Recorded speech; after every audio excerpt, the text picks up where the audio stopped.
Hello, आदाब, सत श्री अकाल, वेलकम। स्वागत है आप सभी का अपने प्लेटफॉर्म privateteacher.com पे। मैं हूं आपके साथ में आपकी एजुकेटर स्वाति और स्वागत करती हूं आप सभी का अपनी क्लास जिसका नाम है हमारी सी टेट स्पेशल वाली क्लास।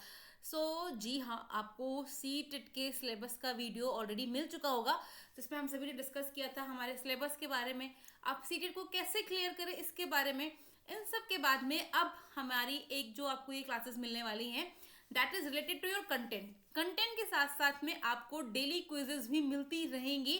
बट उसके लिए एक शर्त यह है कि आपको चैनल को सब्सक्राइब करना पड़ेगा, तभी आपको नोटिफिकेशन प्राप्त होगा। और जब नोटिफिकेशन प्राप्त होगा ना, तब उसके बाद में आप थोड़ा सा जान पाएंगे कि मैडम कब लाइव आई। तो चलिए, बाकी बातें हम बाद में करेंगे।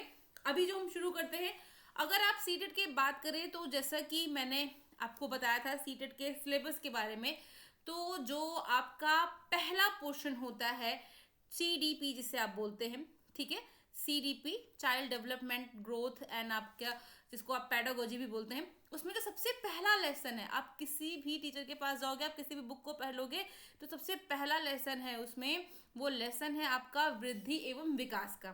करीब आपके अगर मैं बात करूं नंबर ऑफ प्रश्न की, तो 4 से 5 प्रश्न यहाँ से पूछे जाते हैं आपके पैडागोजी और कंटेंट को मिला करके। तो यानी कि इस पोर्शन को अगर आपने तैयार कर लिया तो चीज़ें आपकी मतलब 4 नंबर तक आपने चीज़ें तैयार कर ली हैं। तो अब जो बात आती है हमारे ग्रोथ एवं डेवलपमेंट के विषय में कि ग्रोथ क्या है या डेवलपमेंट क्या है, 1 मिनट का मुझे आप समय दीजिए। मैं थोड़ा सा अपना यहाँ, हाँ ठीक है, कलर चेंज करूँगी। वृद्धि एवं विकास, तो सुनने में ये बहुत सिमिलर लग रहा हो आपको ना कि यार जो वृद्धि है वही विकास है, पर नहीं, जो वृद्धि है वो विकास नहीं है, जो ग्रोथ है वो डेवलपमेंट नहीं है। और किस प्रकार से ग्रोथ जो है वो डेवलपमेंट नहीं है, इसके विषय में मैं आपको बताऊं कि सपोज यदि कोई बच्चा है, किसी बच्चे को हम कहते नहीं है कि ये आपका एक स्पेशल चाइल्ड है, ठीक है। कभी कभी आप किसी बच्चे के लिए एक आप टर्म यूज करते हैं स्पेशल चाइल्ड। क्यों क्यों उसके लिए आप स्पेशल चाइल्ड का टर्म यूज करते हैं? क्योंकि वो जो बच्चा है, आप देख रहे होंगे कहीं ना कहीं उस बच्चे की ग्रोथ तो हो रही है, बट उसका वो प्रॉपर डेवलपमेंट नहीं हो रहा है, यानी कि विकास नहीं हो रहा है। वो बच्चा बढ़ रहा है, उम्र के साथ साथ में उसकी हाइट बढ़ रही है, उसके फिजिकल जो भी अपीयरेंस है उसमें चेंजेस आ रहे हैं, बट जो बच्चे का मेंटल है, जो विकास है वो नहीं हो रहा है। बच्चा अपने एज के बच्चों की तरह बिहेव नहीं कर रहा है। तो यही है, जो बच्चा स्पेशल है उस बच्चे के स्पेशल होने का रीजन ये है कि उसमें ग्रोथ हो रही है परंतु डेवलपमेंट नहीं हो रही है। इसीलिए कहते हैं कि जो वृद्धि एवं विकास है वो आपके डिफरेंट होते हैं। हाँ, एक दूसरे से जुड़े जरूर होते हैं पर अलग अलग होते हैं। लाइक दैट आपके पति पत्नी की तरह के एक दूसरे से जुड़े होते हैं परंतु बहुत अलग होते हैं। तो चलिए आते हैं अपने कंटेंट पे। हम वृद्धि एवं विकास एक ऐसी प्रक्रिया है जो कि सतत चलती रहती है। यहाँ पे देखिए, सतत शब्द पे मैंने थोड़ा सा जोर दिया है। सतत शब्द पे जोर देने के पीछे का रीजन ये है कि ये एक ऐसी प्रक्रिया है जो आपकी कंटिन्यूअस चलती रहती है, यानी कि जब से आप पैदा हो रहे हैं, इवन जब से आप माँ के गर्भ में आ रहे हैं, गर्भ में आने से कब्र में जाने तक की प्रक्रिया को आप कहते हैं ग्रोथ एवं डेवलपमेंट की प्रक्रिया, जहां पे बच्चे का विकास हो रहा है, जहां पे बच्चे की वृद्धि हो रही है, ठीक है। इसमें आपके गुणात्मक परिवर्तन एवं परिणात्मक परिवर्तन दोनों शामिल होते हैं, ठीक है। तो देखो, विकास, सॉरी मैंने यहाँ पे ग्रोथ बोल दिया आपका, लेकिन ग्रोथ नहीं, ग्रोथ तो एक समय के बाद रुक जाती है, परंतु बात हो रही विकास की। तो विकास एक ऐसी प्रक्रिया है जो कंटिन्यूअस चलती रहती है, यानी कि आप माँ के गर्भ में आए हैं तब से ले करके, मतलब जब आप छोटे से मटर के दाने के बराबर होते हैं तब से ले करके जब तक आप वहां पे जा करके कब्र में या जहां पे भी आपको जलना है या जहां भी आपको जाना है, आप जब तक वहां नहीं पहुंच जाते हैं ना, तब तक आपके अंतर्गत विकास चलता ही रहता है, कंटिन्यूअस चलता ही रहता है। तो बात अगर वृद्धि एवं विकास की हम यहाँ पे करें, तो जो आपकी ग्रोथ है एक परिपक्वता यानी कि एक मैच्योरिटी के बाद में क्या हो जाती है, रुक जाती है। और जो विकास है वो गर्भ से कब तक चलता रहता है, रुकता नहीं है, रुकता नहीं है ये कभी भी, ये चलता ही रहता है, चलता ही रहता है। अब देखो, हम अगर बात करते हैं तो गुणात्मक परिवर्तन, वे ऑफ डूइंग समथिंग, कार्य क्षमता या ability to doing something, emotional या अंडरस्टैंडिंग एक्सेट्रा की हम बात करें, जो गुणात्मक परिवर्तन होता है, जैसे हम कहते हैं ना कि गुणात्मक परिवर्तन किसी भी व्यक्ति के अंदर क्या है, तो जो विकास हो रहा है ना, किसी भी व्यक्ति का जब विकास होता है तो उसके अंतर्गत आपके गुणात्मक परिवर्तन होते हैं, यानी कि गुणों में परिवर्तन आता है, उसके काम करने की स्टाइल में परिवर्तन आ जाएगा, उसकी बोलने की स्टाइल में परिवर्तन आ जाएगा। एक गांव का बच्चा होता है, वो जब शहर में आता है तो उसके हाव भाव, उसके उठने बैठने का तरीका, और तुरंत ही जैसे वो आपके शहर में आता है उसका हाव भाव और उठने बैठने का तरीका चेंज हो जाता है, क्योंकि उस बच्चे में विकास हुआ है। वो लड़की जो गांव में थी भैया से तुरंत ही भाया पे आ जाती है, क्योंकि उसमें विकास हुआ है। ठीक है, तो ये गुणात्मक परिवर्तन होता है। तो विकास के साथ में गुणात्मक परिवर्तन होता है, और जब आपकी वृद्धि होती है तो ऐसी कंडीशन में आपके हाइट, वेट और शेप में चेंजेस आते हैं। ठीक है, हाइट, वेट और शेप में चेंजेस आपके आते हैं। तो देखिए, बार बार कहा जा रहा है कि सतत का अर्थ है लगातार चलना, अर्थात पीछे की अवस्था पर पुनः ध्यान नहीं देना, यानी कि जो बीत चुका है उस पर ध्यान नहीं देना। और जो आपका विकास है वो कैसा होता है, मानसिक पक्ष का होता है आपके, यानी कि मेंटल डेवलपमेंट होता है, सोशल डेवलपमेंट होता है, आपके संवेक्षी पक्ष इत्यादि का डेवलपमेंट होता रहता है। तो डेवलपमेंट कंटिन्यूअस चलता है और वृद्धि एक समय के बाद रुक जाती है। अब देखो, विकास की अगर हम बात करें तो विकास कहाँ कहाँ पे होता है। शारीरिक विकास, जिसके अंतर्गत आपकी वृद्धि भी आती है। ठीक है, ज्ञान संबंधी विकास, यानी कि जो भी आपकी नॉलेज है उससे रिलेटेड आपका विकास, मानसिक विकास इत्यादि। सामाजिक विकास, यानी कि आप बाहर निकलते हैं, अपने घर के बाहर जब निकल रहे हैं तो आपका कितना विकास है, आप लोगों को देख करके कैसे रिस्पॉन्स कर रहे हैं, ये आपके सामाजिक विकास में आ रहे हैं। ये नहीं है कि आपके दोस्त हैं, दोस्त तो आपके हैं ही हैं, पर दोस्तों के अलावा बाकी किसी एक ऐसे अनजान आदमी से मिलने के बाद में उनके साथ में आपका इंटरेक्शन कैसा है, आप किस तरह से अपने आप को एक सोसाइटी में, एक लोगों के ग्रुप में खुद को रिप्रेजेंट करते हैं, ये आपके सामाजिक विकास के अंतर्गत आता है। और एक आपका होता है सांवेगिक विकास, जिसको आप कहते हैं इमोशनल डेवलपमेंट।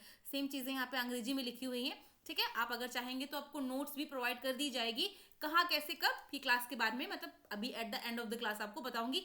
10-15 मिनट की क्लास है, ज़्यादा थ्योरी में टाइम मुझे नहीं लगाना है, क्योंकि मुझे ये पता है कि थ्योरी से अधिक जितना आप प्रैक्टिकल, यानी कि जितना आप क्वेश्चन सॉल्व करोगे, आपकी तैयारी उतनी अच्छी बनेगी। क्योंकि ये सब थ्योरी आपने ड्यूरिंग बीएड पढ़ रखी है, आप बीएड बीटीसी जो भी कर कर आए हैं, इन सब चीज़ों के बारे में आपने पढ़ा है। तो यहाँ पे बस एक समराइज वैल्यू आपको चीज़ों की मिल रही है। ठीक है, तो सांवेगिक विकास का मतलब हुआ आपके इमोशनल डेवलपमेंट, यानी कि दूसरे के दुख से आप कितने प्रभावित होते हैं, ये आपके विकास में आता है। विकास 4 होता है, शारीरिक, ज्ञान संबंधी, सामाजिक और सांवेगिक विकास। जैसे कि आप इसको PCSE में लिख सकते हैं, physical, cognitive, social and emotional development. Is it? ये क्लियर हो गया होगा आपका। मूव करते हैं नेक्स्ट पे। अब देखो, फिजिकल डेवलपमेंट में कौन कौन सा डेवलपमेंट होता है। मैंने आपको पहले बोला height, weight, size, shape etcetera में आपका क्या होता है, फिजिकल डेवलपमेंट होता है। यहाँ पे देखो, एक बच्चे की क्या हो रही है, यहाँ पे एक बच्चे की ग्रोथ हो रही है, इसका फिजिकल डेवलपमेंट भी हो रहा है, और आप देखें तो एक बच्चे का ग्रोथ भी हो रहा है, वृद्धि भी तो हो रही है। इन्नू से बच्चा इन्नू पहुंच गया तो ग्रोथ भी हो रहा है। आगे भी इस चीज के बारे में मैं डिस्कस करूंगी कि क्यों मैं बार बार ग्रोथ और डेवलपमेंट के साथ में मिला रही हूँ। क्योंकि देखिए, जब किसी बच्चे का, आगे नहीं, मैं अभी बता देती हूँ, मुझे खुद नहीं रुका जाएगा, आप कंफ्यूज हो जाएंगे। जब ग्रोथ हो रही है तो डेवलपमेंट नहीं होता है। ठीक है, मतलब जैसे, ठीक है, जब ग्रोथ आपकी हो रही है तो ग्रोथ में आपके विकास के बाकी बच्चों को नहीं देख सकते हैं ना। ग्रोथ तो आपकी सिर्फ शारीरिक हो रही है, परंतु अगर किसी भी बालक का डेवलपमेंट हो रहा है तो कहीं ना कहीं जो ग्रोथ है आपकी, वो डेवलपमेंट के अंतर्गत आती है। ठीक है, तो डेवलपमेंट आपके ग्रोथ में नहीं आएगा, लेकिन ग्रोथ आपके डेवलपमेंट में आएगी। अब देखो, मोटर, मोटर का मतलब होता है आपका जो भी कार्य करने का है। ठीक है, उसे आप कहते हैं मोटर डेवलपमेंट, गति संबंधी विकास। ठीक है, गति संबंधी विकास जो शारीरिक पक्ष से संबंधित होता है। तो जो ये, अब इसको पढ़ाने का मतलब क्या है कि एग्जाम में आपका क्वेश्चन पूछा जाएगा कि एक बच्चा है, उसने पेन पकड़ना सीख लिया है, तो ये जो पेन पकड़ना है ये आपके ग्रॉस मोटर स्किल में आता है या फाइन मोटर स्किल में आता है। तो अब आप ये कैसे जान पाओगे कि कोई भी चीज़ ग्रॉस मोटर में आ रही है, फाइन में आ रही है, इसके लिए आपको पता होना चाहिए। तो चलिए अब हम देखते हैं कि जो आपके मोटर डेवलपमेंट होते हैं, जिसे आप गति संबंधी विकास भी कहते हैं, इसमें 2 आता है। एक आपका आता है ग्रॉस मोटर स्किल और दूसरा आपका होता है fine motor skill. Gross motor skill के बारे में हम बात करें कि जहाँ पे हमारे शरीर की बड़ी मसल, यानी कि जैसे बॉल को फेंकना, बैट को घुमाना, कढ़ाई को मांझना इत्यादि आपकी ग्रॉस मोटर में आ जाएगा। जहाँ पे आपकी बड़ी बड़ी मसल्स का यूज हो रहा है किसी भी कार्य को संपन्न करने में, वो ग्रॉस मोटर स्किल में आएगा। एक बच्चा बैट पकड़ना सीख जाता है, बैट से बॉल को मारना सीख जाता है, बॉल फेंकना सीख जाता है, ये किस में आ जाएगा, ये आपके ग्रॉस मोटर में आ जाएगा। एक बच्चा बहुत अच्छा सा धावक बन गया है, दौड़ रहा है। ठीक है, नीरज चोपड़ा जो है, उनका जो भी उनके अंदर कौशल है वो उनकी ग्रॉस मोटर का कौशल है। ठीक है, क्योंकि वो दौड़ रहे हैं तो अपने पैरों का यूज कर रहे हैं, लेग की मसल्स यूज हो रही है, वो अपना जब भी भाला फेंक रहे हैं तो उनके हाथों की मसल यूज हो रही है, शोल्डर उनके बाहों की मसल यूज हो रही है, तो वो ग्रॉस मोटर में आ जाएगा। ठीक है, फाइन मोटर में क्या होता है, देखो फाइन मोटर में आपकी सूक्ष्म गति कौशल यानी कि छोटी छोटी मसल, जैसे कि मैंने आपको क्या बोला, पेन पेन पकड़ने के लिए उंगलियों का यूज कर रहा है, आंखों की मांसपेशियों का जहां पे यूज होता है, छोटे छोटे हाथ का, तो ये सारा आपका आ जाता है किसमें, ये सब फाइन मोटर में आ जाता है। ठीक है, तो एग्जाम में क्वेश्चन क्या पूछा जाता है कि कोई एक बालक है, वो बहुत तेजी से दौड़ रहा है, तो इस तरह से वो अपने कौन से गति कौशल का यूज कर रहा है, तो आपको पता होना चाहिए कि तेजी से दौड़ रहा है जहाँ पे बड़ी बड़ी मसल यूज हो रही हैं वहां पे ग्रॉस मोटर जाएगा। कोई बच्चा है जिसका लेखन कार्य बहुत अच्छा है, वो फाइन में जाएगा, कढ़ाई बुनाई अच्छा कर रहा है, फाइन में जाएगा। ठीक है, चलिए अब हम कॉग्निटिव डेवलपमेंट की बात करते हैं। कॉग्निटिव डेवलपमेंट में क्या होता है, जिसे आप कहते हैं संज्ञानात्मक पक्ष में विकास, यानी कि आपकी बुद्धि का जब विकास होता है तो वो कॉग्निटिव डेवलपमेंट में आता है। संवेगात्मक बुद्धि या संज्ञानात्मक बुद्धि के विषय में आपने देखा होगा कि जीन पियाजे साहब ने 4 अवस्थाएं भी बताई हैं, सब आपको पढ़ाया जाएगा, पर आप ये जानो जब आपके बुद्धि का विकास होता है तो उसे आप कॉग्निटिव डेवलपमेंट में कहते हैं। तो ओवरऑल यहाँ पे शॉर्ट में देख रहे हैं कि जो बुद्धि का विकास आएगा वो कॉग्निटिव डेवलपमेंट में आ जाएगा। सोचने की क्षमता का विकास हो गया, ये कॉग्निटिव डेवलपमेंट में आ जाएगा। जैसे कि सोचना कि यार काश मैं सचिन तेंदुलकर के घर में पैदा होती तो आज मैं भी सारा तेंदुलकर बनकर घूम रही होती। रीजनिंग लगाना कि नहीं भैया ये पेन नहीं अच्छी है, वो कलम अच्छी है, ये सब तर्क में भी आपके कॉग्निटिव डेवलपमेंट में आ रहा है। कल्पना करना, सोचना कि यार मतलब काश ये हो जाता, सोचना कल्पना मतलब सेम ही चीज़ है ना, इमेजिनेशन करना कि मैं इमेजिन कर रही हूँ कि मैं मारी जा रही हूँ। मेमोरी, मैंने कल पिक्चर देखी, आज मुझे याद है पर पढ़ा हुआ सब भूल गई है ना, तभी तो दोबारा क्लास की रिक्वायरमेंट है। और भाषा का विकास कि अच्छे से जिस भी माहौल में जाना उसकी भाषा को पकड़ लेना, तो ये आपके कॉग्निटिव डेवलपमेंट में आता है। अच्छा देखो, अगर हम बात करते हैं ब्रेन की, तो ब्रेन में भी 2 भाग होता है, एक लेफ्ट ब्रेन होता है और एक आपका राइट ब्रेन होता है। अब कुछ लोग होते हैं, जैसे कि आपकी लता मंगेशकर जी के विषय में बात की जाए, अब लता मंगेशकर जी जो हैं उनका कौन सा ब्रेन एक्टिव रहा होगा, ये जानने के लिए भी आपको देखो पढ़ना पड़ेगा। तो देखो जो लेफ्ट ब्रेन होता है ना तुम्हारा, लेफ्ट ब्रेन लॉजिकल काम करता है, जिनका लेफ्ट ब्रेन ज़्यादा यूज़ हो रहा है वो आपके साइंटिस्ट बन जाएंगे, वो मैथमेटिशियन बन जाएंगे, वो आपके अच्छे साहित्यकार बन जाएंगे, क्योंकि उनका साइंस मैथ लैंग्वेज डॉक्टर शॉक्टर जो आपके आएंगे, इंजीनियर वगैरह जो आपके आ जाएंगे, है ना, जो एस्ट्रोनॉट वगैरह होते हैं या जो आपके इसरो में या फिर आपके नासा में जो काम कर रहे हैं, उनका लेफ्ट ब्रेन बहुत तेज चल रहा है। और जिनका गाना बजाना डांस करना आर्ट वगैरह है, पिकासो हो गए, लता मंगेशकर हो गई, जाकिर हुसैन हो गए, ये सब जो आपके क्रिएटिव में आ जाएंगे। तो जिनकी क्रिएटिविटी अच्छी होती है वो राइट ब्रेन वाले होते हैं, जिनका लॉजिक अच्छा होता है वो लेफ्ट ब्रेन वाले होते हैं। ठीक है, थोड़ी थोड़ी चीजें जानते चलना है, बाकी क्विज मैं कराती रहूंगी, दैट इज माई प्रॉमिस। अब देखो सोशल डेवलपमेंट क्या होता है, मैंने आपको बोला ना कि सोशल डेवलपमेंट यानी कि समाज के अंतर्गत निहित नियमों का अनुपालन, यानी कि समाज के द्वारा जो बनाए गए नियम हैं उनसे आप कितने ज़्यादा प्रभावित हो रहे हैं, कितना उनका पालन कर रहे हैं, ये आपके सोशल डेवलपमेंट के अंतर्गत आता है। तो देखो the process of the learning adopting and listening the values norms and the socially approved way of the behaviour is known as socialisation, यानी कि समाज के द्वारा तय किए गए अगर व्यवहार में आप सीख रहे हैं, सुन रहे हैं, उसे अडॉप्ट कर रहे हैं, तो आप सोशली डेवलप हो चुके हैं। यदि आपको पता है कि आप घर में बैठे हैं तो आप बरमूडा में, आप कच्चे में, आप शॉर्ट्स में, किसी में भी बैठ सकते हो, परंतु यदि आपको बाहर निकलना है तो you can't go like that. तो ये आपका सोशल डेवलपमेंट है कि आपको पता है कि समाज का एक नियम है, बाहर निकलना है तो फुल कपड़े में निकलना है, बाल अच्छे से कॉम्ब आपके होने चाहिए। मैं पढ़ाने बैठी हूँ तो ये नहीं मैं मैक्सी में बैठ जाऊँ पढ़ाने के लिए, ये भी मेरा सोशल डेवलपमेंट है कि ठीक है घर में ही बैठ कर पढ़ा रही हूँ, बट उसके बाद भी I need to present myself. तो मुझे प्रेजेंट करने के लिए मुझे खुद के बाल को ढंग से करना है, लाली लिपस्टिक हल्सी लगानी है, ये मेरे सोशल डेवलपमेंट में आता है कि मुझे एक समाज के साथ में इंटरेक्ट करना है। ये वीडियो यूट्यूब पे जाएगी, बहुत सारे बच्चे इसको देखेंगे तो मुझे भी वो देखेंगे, तो मुझे ऐसे नहीं बैठ जाना है। तो जब आपको इस बात का ज्ञान हो जाता है कि कहाँ आपको किस प्रकार का व्यवहार करना है, वो आपका सोशल डेवलपमेंट कहलाता है। घर पे बैठे हो पैर फैला के लेट गए, कोई दिक्कत नहीं है, बैठे हो कुर्सी पे बैठ गए पैर फैला के टीवी देख रहे हो, परंतु आप जब जाओगे हॉल में तो अगर आप वहाँ पे लॉन्ज में नहीं हो तो पैर फैला करके नहीं बैठ सकते हैं। ये समाज के बनाए गए हुए नियम है और जब आपने इनको सीख लिया तो आप एक सोशल डेवलपमेंट के अंतर्गत आ गए कि आप सोशली डेवलप हो गए, आप एक सोशल पर्सन हो गए। सोशलाइजेशन इसी को कहते हैं। एंड ये आपके छोटी सी अवस्था से लेकर के मृत्यु तक चलता रहता है, ठीक है। मरने के बाद नहीं चलेगा, मरने के बाद तो सोशल होने की आवश्यकता ही नहीं है।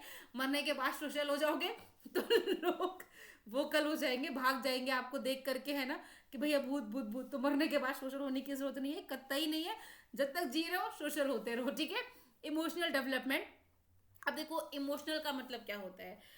इमोशन का मतलब होता है आपका संवेग, भावना जो हमारे अंदर रंग भरती है। किसके अनुसार? रैथस के अनुसार। ये मैंने क्यों बताया है, क्योंकि कभी कभी एग्जाम में पूछ लेता है ये सेंटेंस भी, स्पेशली सीटेट वाले में, कि संवेग या भावना वो भावना है जो हमारे अंदर रंग भरती है, ये किसका कथन है। तो आपको पता होना चाहिए ये रैथस का कथन है कि संवेग वो भावना है जो हमारे अंदर रंग भरती है। तो emotional development is about knowing and managing your emotion, ठीक है। अपनी भावनाओं के बारे में जानना और उसे मैनेज करना, कि अगर हमें रोना आ रहा है तो कहाँ रोना है, कैसे रोना है, हमारे इमोशन है। कोई गिर पड़ा है भे करके हंसना नहीं है, वैसे लोगों को हंसी निकल जाती है, बट हाँ अगर कोई गिर पड़ा है तो भाई उसके साथ में थोड़ी सी संवेदना रखनी है। ये सब सोशल इमोशनल डेवलपमेंट में आता है। एंड मुझे लगता है कि लोगों को इमोशनल डेवलप होने में बहुत समय लग जाता है। Is it? So moving toward the next, ज़्यादा बातें नहीं करनी है, बाद में आते हैं क्या होती है ग्रोथ। तो मैंने क्या बोला कि डेवलपमेंट जब आपका हो रहा है तो वहाँ पे आपकी ग्रोथ हो रही है। तो ग्रोथ आपके डेवलपमेंट का ही एक पार्ट है या विकास का ही एक छोटा सा हिस्सा है, ठीक है। परिपक्वता, मेच्योरिटी भी विकास का ही हिस्सा है। अगर हम बात करते हैं परिपक्वता की, मेच्योरिटी की, तो आपकी जो मेच्योरिटी है, ठीक है, जिसको आप कहते हैं ना मेच्योरिटी की, इंसान समटाइम आपकी शादी हो गई तो husband use to say that, मैं लड़कियों के विषय में बात कर रही हूँ, या वाइफ यूज टू से दिस, या मम्मी पापा कहते हैं कि यार अब तो बड़े हो गए, ढंग से बिहेव करो। What is the meaning of that ढंग से बिहेव करो? ढंग से क्यों बिहेव करना? हम मेच्योर हो चुके हैं, वी नो इट, कि हमें कहाँ पे कैसे व्यवहार करना है। तो मैंने आपको क्या बोला कि ग्रोथ जो है that is a part of the development, and growth एक टाइम के बाद रुक जाती है। आप लंबे हो रहे हैं, मैं एक समय तक मैं लंबी हुई, मुझे लगता है कि आई थिंक अभी इफ आई एम 33, तो आज के 15 साल पहले भी, मतलब 15 साल पहले 33 की नहीं थी, मतलब मेरी हाइट की मैं बात कर रही हूँ, कि इफ आई वॉज, अभी मैं 33 की हूँ और मेरी हाइट अगर अभी 5 फुट 5 इंच है या 6 इंच है, तो आज के 10-12 साल पहले भी मेरी हाइट 5 फुट आपके 6 इंच थी। अभी मेरी हाइट पिछले 10 साल से 15 साल से मैं बात करूँ तो रुक गई है, क्योंकि वो ग्रोथ थी, एक समय के बाद वो रुक गई है, ठीक है। हाँ, मोटापा एक ऐसा ग्रोथ है जो बढ़ता ही रहता है, बट यहाँ पे आप थोड़ा बहुत कंट्रोल कर सकते हैं अपनी बॉडी पे, दैट इज अनदर थिंग। तो ग्रोथ आपका एक हिस्सा है। चलो अब ज्यादा इसके बारे में नहीं देखते हैं, अब यहाँ पे सिर्फ इतना हम जान लेते हैं कि जो आपकी परिपक्वता है, मेच्योरिटी है, वो आपकी हेरिडिटी से संबंधित है। जिस प्रकार से आपका घर होगा, ठीक है, जिस प्रकार से लोग होंगे, आपके माता पिता होंगे, उसी प्रकार से आपकी मेच्योरिटी भी आएगी। और जो बात है ग्रोथ की, तो ग्रोथ में क्वांटिटिव चेंजेस, यानी कि विकास में कैसे होते हैं, गुणात्मक परिवर्तन होते हैं और मात्रात्मक दोनों होते हैं। विकास में गुणात्मक मात्रात्मक दोनों होते हैं। क्यों? क्योंकि देखो ग्रोथ की बात क्या कर रहे हैं कि that is a part of the development, विकास का एक छोटा सा हिस्सा है। और यदि ग्रोथ आपकी मात्रात्मक है तो विकास भी कहीं ना कहीं से मात्रात्मक हुआ ना, हुआ कि नहीं हुआ? होगा। तो ग्रोथ जो है वो आपकी सिर्फ और सिर्फ मात्रात्मक परिवर्तन है, जिसे आप माप सकते हो, क्वांटिटिव, जिसको आप मेजर कर सकते हो, ठीक है। और ग्रोथ के अलावा डेवलपमेंट की अगर हम बात करें तो डेवलपमेंट आपकी क्वांटिटिव भी है और क्वालिटेटिव भी है।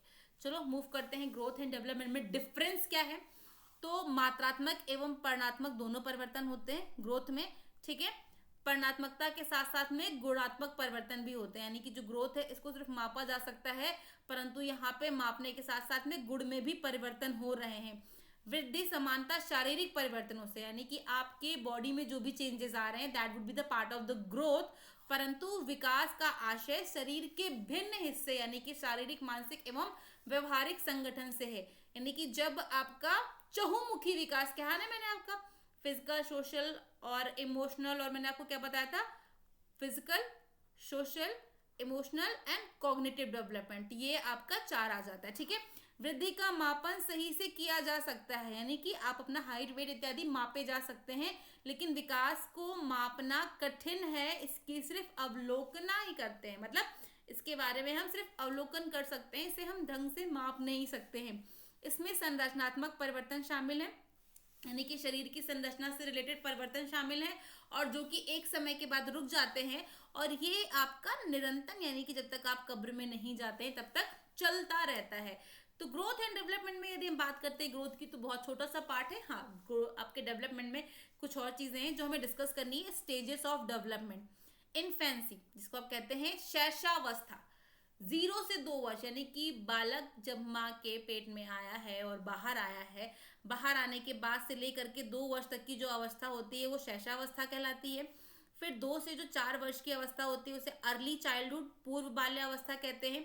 6 से 12 वर्ष तक की अवस्था है उसे आपकी उत्तर बाल्यावस्था कहते हैं। उसके बाद 12 से 18 वर्ष तक की अवस्था को आप किशोरावस्था कहते हैं। ऐसा नहीं किशोरावस्था के बाद में आपकी लाइफ रुक जाती है, आपको पता है कि फिर आपकी प्रौढ़ावस्था आती है, वयस्क अवस्था आती है।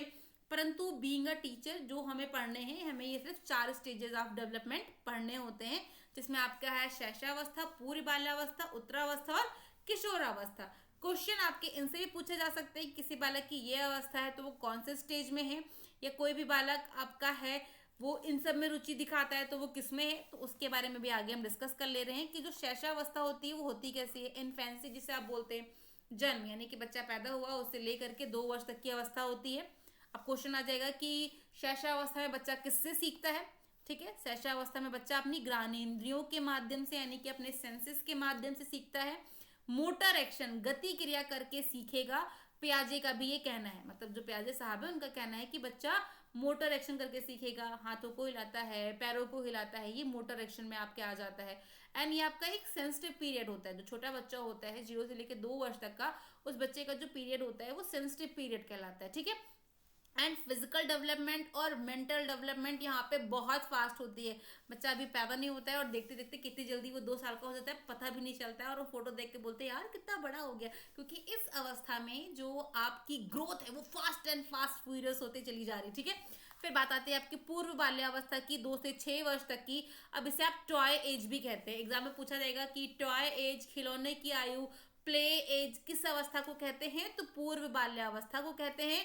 और ये किसने कहा था इसको टॉय एज, ये एग्जाम में पूछा जाएगा, तो ये एरिक्सन ने कहा था। ठीक है, एरिक्सन ने आपके बाल्यावस्था को, पूर्व बाल्यावस्था को टॉय एज कहा था। यहाँ पे बच्चे का जो लैंग्वेज डेवलपमेंट है ये बहुत तेजी से होता है, बच्चे फटाफट भाषाओं को सीखता है। यहाँ पे बच्चे के अंदर नकल करने की प्रवृत्ति बहुत अधिक होती है। बच्चा किसी को भी देखेगा, जैसा आप करोगे वैसे बच्चा नकल करता है। इसीलिए इस अवस्था में जब बच्चा होता है इसके सामने अच्छी अच्छी बातें करनी चाहिए, क्योंकि बच्चा जैसा आप करोगे वैसा वो बनेगा, वैसा ही सीखेगा। और भाषा विकास के लिए पूर्व बाल्यावस्था सेंसिटिव या क्रिटिकल या फास्टर डेवलपमेंट आपका है। यहाँ मतलब जो 2 से 6 वर्ष की अवस्था है, यहाँ पे बच्चे का भाषा विकास बहुत तेजी से होता है, तो इसलिए सेंसिटिव लैंग्वेज बोलते हैं। इसलिए क्योंकि देखो आप बच्चे के सामने जिस प्रकार की भाषा बोलेंगे बच्चा फिर उसी में रंग जाएगा और जीवन पर्यंत फिर उसी के बारे में बोलता रहेगा, फिर हमसे ना कहो है। फिजिकल डेवलपमेंट बहुत ही फास्ट होता है यहाँ पे। ठीक है, और यहाँ पे सोशलाइजेशन भी बहुत ही रैपिड फायर वाला तरीके से होता है। अब आ जाते हैं हम उत्तर बाल्यावस्था तक। तो ये जो अवस्था है 6 से 12 वर्ष तक की है। इसे आप गैंग एज भी कहते हैं, गेम एज भी बोलते हैं, एलिमेंट्री स्कूल एज भी बोलते हैं, क्योंकि बच्चा यहाँ पे स्कूल जाना शुरू कर देता है। ये एक ऐसी अवस्था आती है जहाँ पे बच्चा लॉन्ग टर्म फ्रेंडशिप वाले स्टेज में चला जाता है। यहाँ पे बच्चे का जो फिजिकल डेवलपमेंट है वो स्लो हो जाता है। जो पूर्व बाल्यावस्था थी वहां पे तेज है, पर यहाँ पे आपका स्लो हो गया। यहाँ पे सूडो मेच्योरिटी, यानी कि बच्चा खुद को बड़ा फील करने लगता है कि अरे यार अब तो हम इस क्लास में पहुंच गए, अब तो हम बड़े हो गए हैं। ठीक है, तो बच्चे के अंदर यहाँ पे आपकी मिथ्या परिपक्वता आ जाती है, बच्चा खुद को बड़ा बड़ा फील करने लगता है, जो कि वो होता नहीं है। यहाँ पे जो आपका मोटर डेवलपमेंट है, ग्रॉस एंड फाइन, जो मैंने आपको बताया, ये बहुत तेजी से होता है यहाँ पे। और ये आपकी एक ऐसी अवस्था है जिसे आप कहते हैं सुषुप्त अवस्था, जिसको फ्रायड ने कहा था। ठीक है, इंडस्ट्री वर्सेस आपकी इंफीरियरिटी, यानी कि यहाँ पे बच्चे के अंदर इंफीरियरिटी भी आ जाती है। और यहाँ पे कंक्रीट ऑपरेशनल की भी स्टेज कहलाती है, ये अकॉर्डिंग टू पियाजे। तो पियाजे जी ने तो 4 अवस्थाएं बांटी रखी हैं, आपको उसकी क्लास मिल जाएगी। फिर आ गया जीवन का तूफान काल, जिसे आप कहते हैं किशोरावस्था, एडोलसेंस। ठीक है, तो ये आपके परिवर्तन काल का समय है, संक्रमण का समय है, बहुत ही ज्यादा परिवर्तन होता है बच्चे में।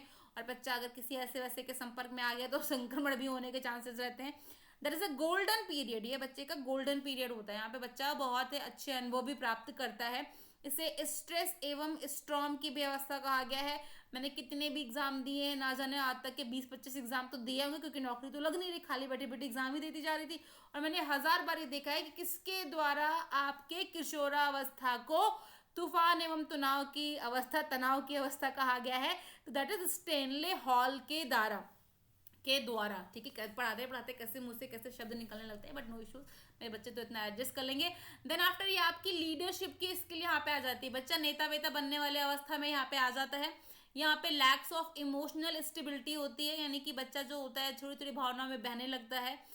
फिर आइडेंटिटी क्राइसिस भी यहाँ पे शुरू हो जाती है। आपकी 12 से 18 साल वाली जो उम्र होती है कि बच्चा ढूंढ रहा है कि मैं कौन हूँ। ये अकॉर्डिंग टू एरिक्सन है कि भैया बच्चा यहाँ पे ना खुद को ढूंढता है कि भैया मैं कौन हूँ, मेरा भी कोई वजूद है कि नहीं है, मम्मी डांटती रहती है हमेशा।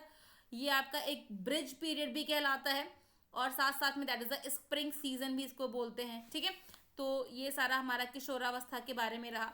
अब अगर हम बात कर लेते हैं, फटाफट देख लेते हैं प्रिंसिपल ऑफ डेवलपमेंट। तो डेवलपमेंट की यदि हम बात करते हैं तो डेवलपमेंट आपका कंटिन्यूअस होता है। अच्छा, डेवलपमेंट के बारे में एक और चीज़ मैं आपको बता देती हूँ, ये बहुत पूछा जाता है, हेरिडिटी एंड एनवायरनमेंट। यानी कि जो विकास है बच्चे का, विकास आपके आनुवंशिकता और पर्यावरण दोनों पे निर्भर करता है। यदि मान लो कोई भी बालक है, ठीक है, वो बिहार से बिलोंग करता है, बट उसके पेरेंट जा करके बस गए हैं आपके लंदन, ठीक है। तो भाई अब पेरेंट के अंदर हेरिडिटी तो उनकी पूर्वांचल वाली है, वो रह रहे हैं लंदन में। तो बच्चे के ऊपर देखो जो असर पड़ेगा वो कहीं ना कहीं उसके ऊपर उसकी बिहारी वाली भी छाप आएगी और उसकी लंदन वाली भी छाप आएगी। तो यानी कि उसकी माता पिता की भी छाप पड़ेगी और पर्यावरण की भी छाप पड़ेगी। अब जैसे पेरेंट आपके बिलोंग कर रहे हैं एक बहुत ही अच्छे घराने से और बच्चा बहुत ज़्यादा पढ़ने में तेज है, तो पेरेंट अगर अच्छे हैं पढ़ने में तो बच्चा भी तेज जाएगा, क्योंकि ये हेरिडिटी के अकॉर्डिंग होता है, ठीक है। तो डेवलपमेंट जो है वो आपका हेरिडिटी और एनवायरनमेंट का गुणात्मक स्वरूप कहते हैं इसको। दैट इज अ मल्टीप्लीकेशन, या गुणा हो जाता है आपके जब आनुवंशिकता का और पर्यावरण का, तभी बच्चे का डेवलपमेंट होता है। अच्छा, डेवलपमेंट आपकी एक कंटिन्यूअस प्रक्रिया है, ये तो मैं आपको कई बार बता चुकी हूँ, बट डेवलपमेंट आपका सीक्वेंशियल होता है, यानी कि क्रमिक होता है। पहले आपका हाथ पैर का विकास होगा, ये नहीं है कि बस आपने बढ़ना शुरू किया तो ले मुंह बड़ा पेट छोटा, वो आपके कुपोषण में आ जाते हैं बच्चे। रेट ऑफ द डेवलपमेंट अलग अलग होते हैं, यानी कि विकास की जो दर होती है भिन्न होती है। अब जरूरी नहीं है कि जो मेरे दोस्त हैं सबकी हाइट मेरे अकॉर्डिंग हो, क्योंकि उनका सबका अपना विकास हुआ है। आप खुद ही देखोगे कि आपकी हाइट 6 फीट की हो गई है, आपका कोई दोस्त अभी 4 फीट का ही हो गया है, और डेट ऑफ बर्थ आपकी सेम ही है, सेम ईयर में आप पैदा हुए, इवन सेम समय पे भी आप पैदा हुए हो, लेकिन फिर भी आपकी अपनी अपनी विकास की एक दर होती है। तो rate of development varies person to person, अलग अलग इंसान के अकॉर्डिंग वो अलग अलग हो जाती है। Development proceed from the general to specific, यानी कि समान से विशिष्ट होता है, ठीक है, समान से विशिष्ट होता है। Growth and development is the product of the both heredity and environment, मैंने पहले यहाँ पे आपको बता दिया है। डेवलपमेंट कैन बी प्रिडिक्टेड, यानी कि लोग बच्चे को देख करके उसके विकास के बारे में पूर्वानुमान लगा सकते हैं। There is a contents interaction between all factor of the development, यानी कि डेवलपमेंट के जितने भी आपके फैक्टर हैं इनके बीच में इंटरेक्शन होते रहते हैं। All types of the development are irritable, यानी कि जो भी आपके डेवलपमेंट है ना वो एक दूसरे से कहीं ना कहीं जुड़े हुए हैं। और डेवलपमेंट कौन कौन से हैं? शारीरिक है, संवेगात्मक है, सामाजिक है और इमोशनल वाले हैं। चलो अगर हम बात कर देते हैं आपके डायरेक्शन की, डेवलपमेंट का डायरेक्शन कहाँ से होता है, दिशा कैसी होती है, तो एक आपका होता है लंबवत, यानी कि सिरोधपादमुखी, यानी कि सर से पैर की तरफ होता है। और दूसरा आपका होता है समीप दूरस्थ, यानी कि सेंटर से बाहर की ओर, यानी कि बच्चे का सर से पैर की ओर विकास होना शुरू होता है और सेंटर से बाहर की ओर बच्चे का विकास होना शुरू होता है। ये भी एग्जाम में क्वेश्चन पूछा जाता है कि विकास किस प्रकार का होता है। क्या है, इसको बोलते हैं सिरोधपादमुखी या फिर समीप दूरस्थ का एग्जाम्पल दे करके पूछा जाएगा। क्वेश्चन कराऊंगी तो समझा दूंगी कि किस प्रकार से प्रश्न पूछा जाएगा। अब देखो बात होती है आपकी व्यक्तिगत भिन्नताओं के विषय में, ये आपकी क्लास स्लाइड है, उसके बाद यहीं पे सम अप कर देंगे, क्योंकि ज़्यादा मुझे नहीं लगता है कि चीज़ों को आपको बहुत देखने की ज़रूरत है। तो व्यक्तिगत भिन्नताएं के विषय में हम बात करें यदि, तो इंडिविजुअल डिफरेंसेस होते हैं। दुनिया में प्रत्येक प्रजातियां पाई जाती हैं और कोई भी प्रजातियां समान नहीं होती हैं। ऑब्वियसली कि दो बंदर एक जैसे नहीं दिखते हैं, दो जुड़वा बच्चे एक जैसे नहीं दिखते हैं, ठीक है। और मैंने जो जुड़वा बच्चों का कॉन्सेप्ट है ये भी चैनल में डाल रखा है, आप देखिएगा वीडियोस में जाकर के, आपको वहाँ पे मिल जाएंगी जुड़वा बच्चों का कॉन्सेप्ट। देन आफ्टर आपका इंडिविजुअल डिफरेंसेस होते हैं, ठीक है। Variation and colour and the beauty, यानी कि इंसान के रंग अलग होते हैं, रूप अलग होते हैं। एंड बहुत सारी चीज़ें हैं जो इंसान की अलग अलग होती हैं, और आधार क्या होते हैं इसके, आपके इंटेलिजेंस होते हैं, इंटरेस्ट होती है, वैल्यूज़ होती है, एप्टीट्यूड और पर्सनालिटी। यानी कि जैसे मान लो, इसको मैं समझा देती हूँ थोड़ा सा अच्छे से आपको, व्यक्तिगत भिन्नताओं के विषय में, कि एक ही माता पिता के दो बच्चे हैं, उनके बीच में डिफरेंस होता है। किसी एक की बुद्धि बहुत तेज है, कोई डल का है, पेरेंट्स के अलावा टीचर भी बोलेंगे तेरा भाई तो इतना अच्छा है, तू इतना डम कैसे निकला, क्योंकि भाई उसकी अपनी वृद्धि हो रही है, उसका अपना डेवलपमेंट हो रहा है, डोंट जज हिम और जज है। किसी बच्चे का इंटरेस्ट म्यूजिक में है, किसी का डांस में है, किसी को वैल्यूज पता है कि भाई नहीं ये मेरे माता पिता हैं, इनके विषय में ऐसे रखना है वैसे करना है, किसी को उसका फर्क नहीं पड़ता है। तो ये उनका अपना अपना इंडिविजुअल डिफरेंस है। एप्टीट्यूड यानी कि किसी बच्चे की रीजनिंग पावर बहुत अच्छी है, मैथ क्वेश्चन अच्छे से कर लेता है, दूसरा बच्चा खाना बनाने में तेज है। पर्सनालिटी अलग होती है, किसी को टॉम बॉय बन के रहना है, किसी को गृहिणी बन के रहना है। तो that is all cause because of the individual difference. तो अगर आपका तो चैप्टर 1 था, लेसन 1, जिसके बारे में हम बात कर रहे हैं, ग्रोथ एवं डेवलपमेंट की बात करें, तो उसमें बस इतनी ही चीज़ें हैं जो पूछी जाने वाली हैं।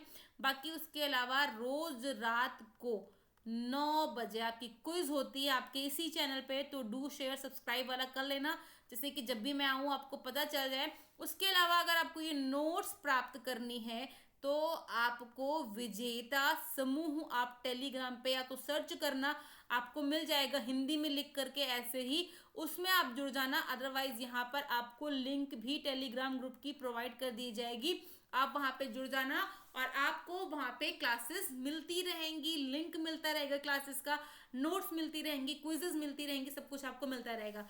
सो आज इस वीडियो को जिनने भी देखा उनको थैंक यू। बाकी हमारा तो काम है आपको पढ़ाना, आपको आना या ना आना ये फैसला आपका। Tata bye bye. Yes, I have to go.